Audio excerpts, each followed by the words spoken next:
the members.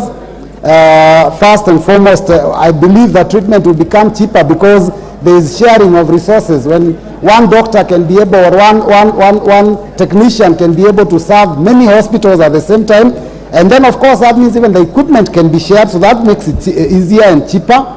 Mr. Speaker, also it will be faster because you can get instant feedback. Mr. Speaker, also the history of every medical patient becomes easily accessible, and therefore that means that in case there is any settlement or need to settle a medical dispute, then all the information is obviously readily available. And Mr. Speaker, I would also imagine that in the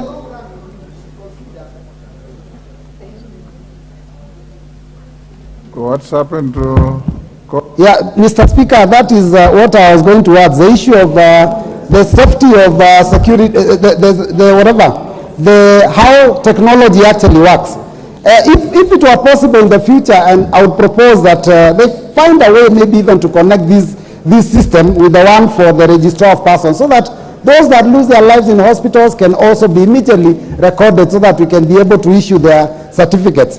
Mr. Speaker, of course, the agency has its work cut out for them, because for them to ensure that digital data of patients is protected, it is a very, very tall order. Mr. Speaker, we have to look at it this way, that a lot of the systems that we have already in this country, they are sometimes prone to failure.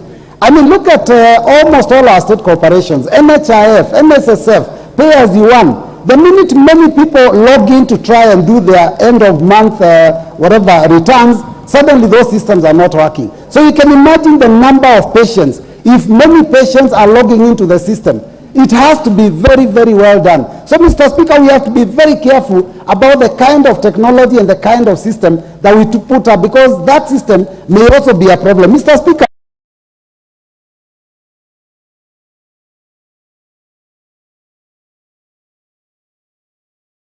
careful that we do not have any possibility of people hacking into the health system, because if that were to happen, Mr. Speaker, they could corrupt data and of course put our people's lives in jeopardy. So it's really, really something that we need to look at. Mr. Speaker, also, you know, for us to have this health system work and for the digital system to work, we also have to have ICT, we also have to have Wi-Fi. Mr. Speaker, we are talking about our dispensaries being able to send data to hospitals in the city, to hospitals that are level 4, level 5. Mr. Speaker, where is this digital connection? We were promised digital connection in our markets, in our villages. Mr. Speaker, it is still not there. So as we are coming up and we are proposing to pass this, Mr. Speaker, this is likely going to end up being hot air. We talk about it, we pass it, and we are unable to implement it because we do not have the infrastructure, Mr. Speaker. So, Mr. Speaker, I am not opposing. I am just posing a challenge. Let's hear a point of order from the Deputy Speaker.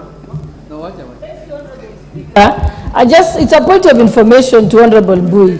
Honorable Mbui is being a pessimist, and if he believes that technology does not work, you should stop carrying your phone and not use a telephone. In fact, you're speaking on a microphone here in this house, courtesy of technology.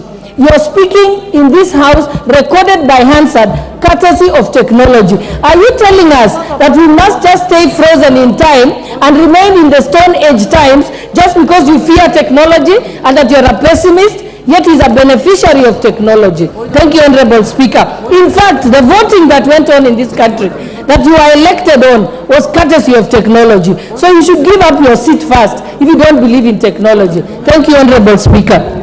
Mr. Speaker, I would have liked to ignore that because I talked about the promises for Wi-Fi in our markets, in our villages, which is still not there.